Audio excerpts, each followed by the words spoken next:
I have returned to the place where I started the review of the ultimate city car, the Smart. This may not be the ultimate city car, but it is the most desirable city car. And that car is now also available as full electric. Hello there monsters and men, ladies and people. This is the Fiat 500e and welcome to Recharging.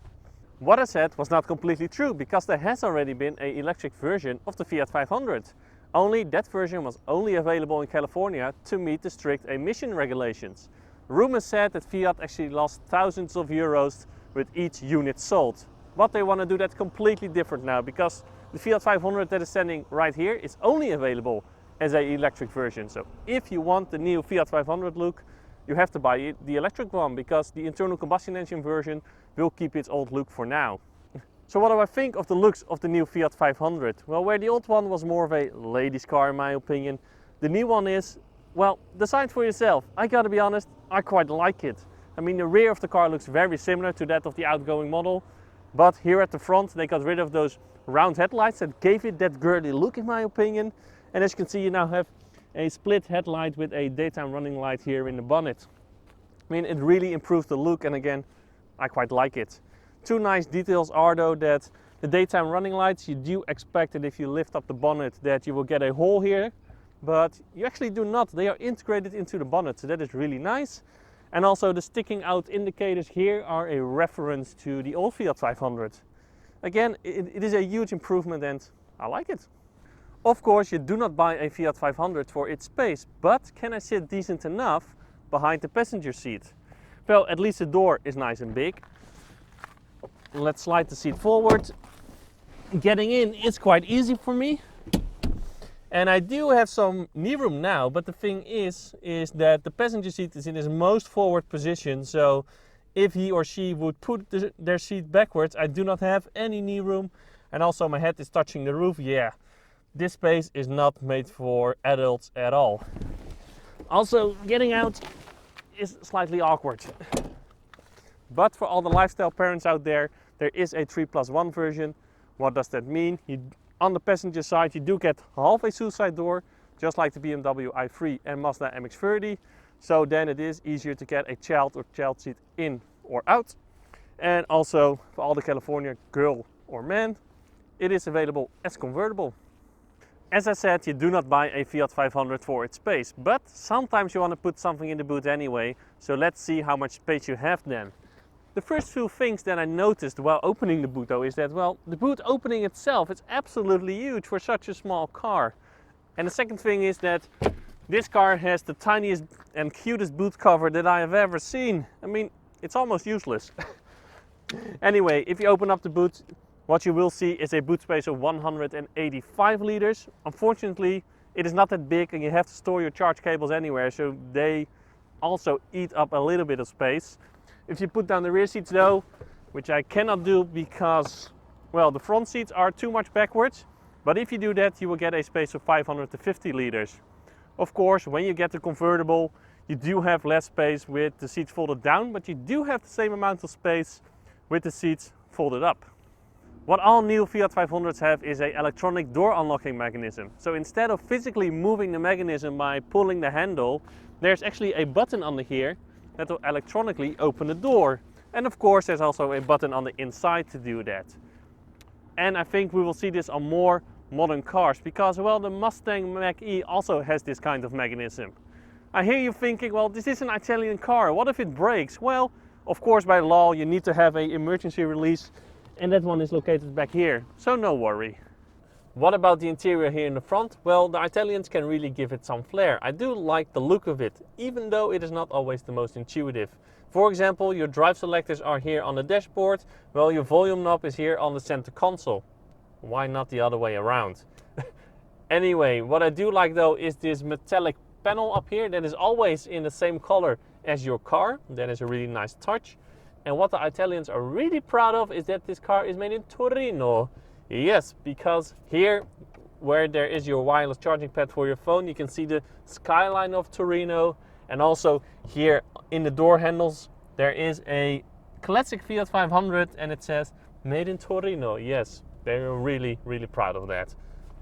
So it all looks nice, and what I do like, just like the Honda E, you do have some empty space here in front of your center console, and that really gives it a spacious feeling. Quality wise though, well, it is what you expect from such a small car. I mean, you do have a soft armrest and a soft armrest here in the door, but overall hard plastics are being used. But they're not the scratchy plastic, so that is actually quite good. Cubby space then, well, you do have quite a large glove box for such a small car. You do have space on your center armrest, you do have space here in the center console. There is also a hidden cup holder here in front of the center console, and that is because, well, the door pockets are not big. You can maybe store a half-liter bottle, but not more than that. I gotta admit, I'm not the biggest fan of the infotainment system. I mean, the screen is large and has a high resolution, but it is not the most intuitive system, and it is not the most responsive system. And also, for some reason, Fiat has decided for some functionalities to use a really tiny button, which are quite hard to press while driving, especially on a bumpy road. What is nice though is that, well, it has support for Android Auto and Apple CarPlay, and you can also set, for example, your charge limit in there, or how fast the car should charge when you are charging on AC. So that are always nice features to have for an EV.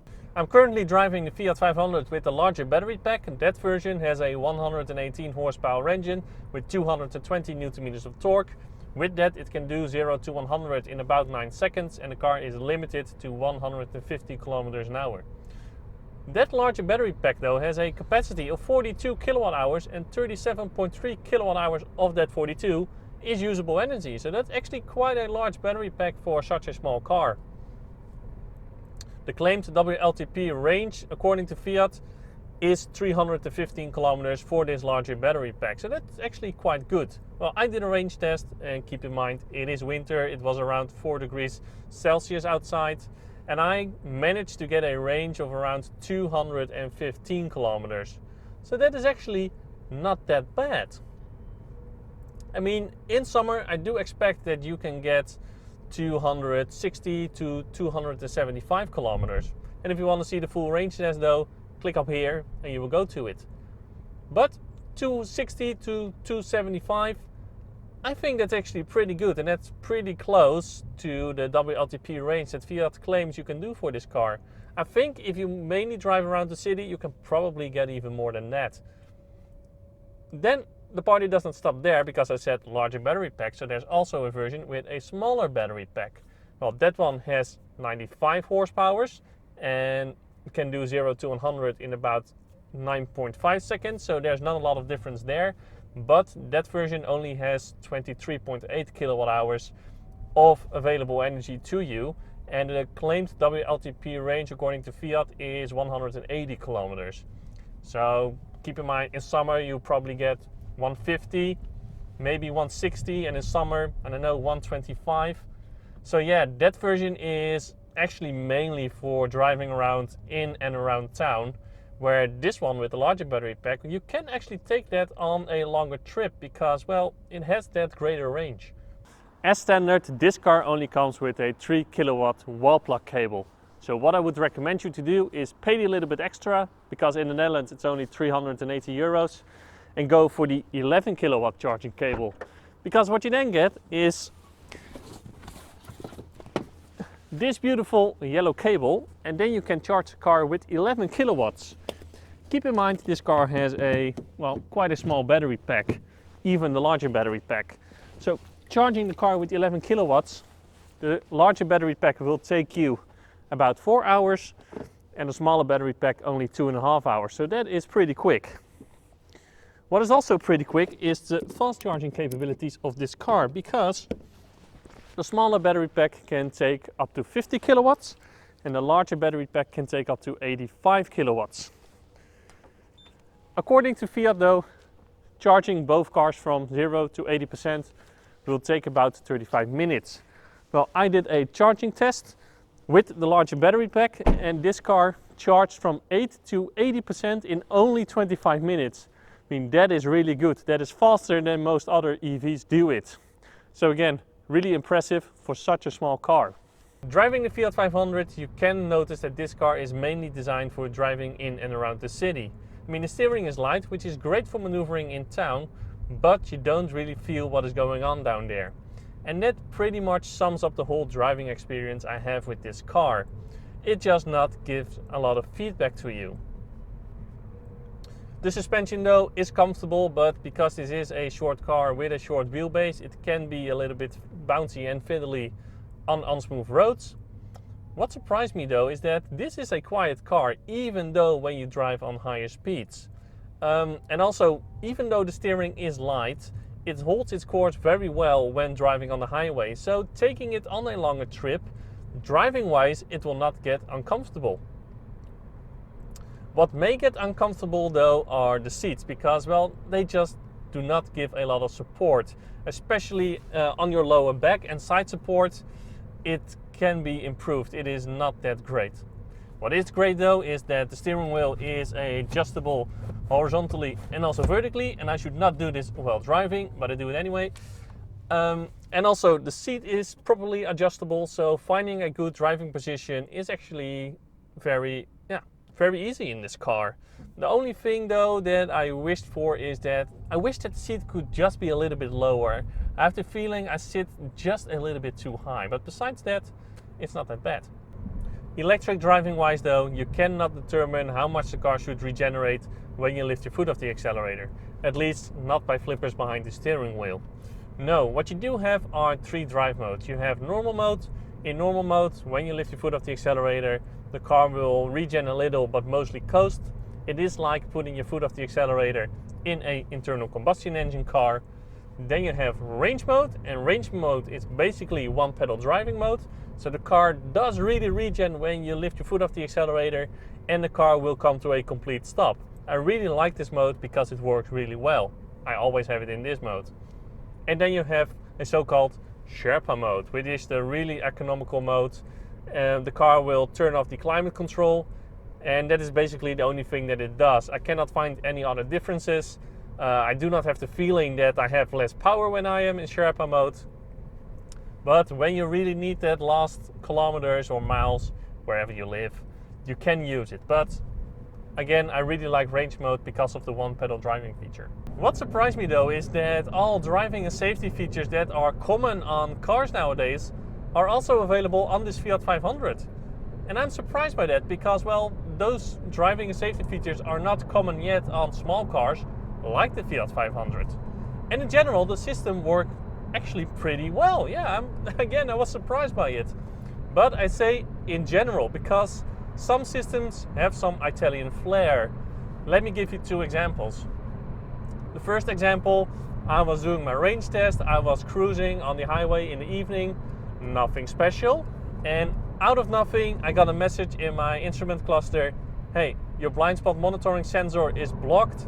It stops working for now. I was like, what? I've never seen that before in any car that I have driven so far.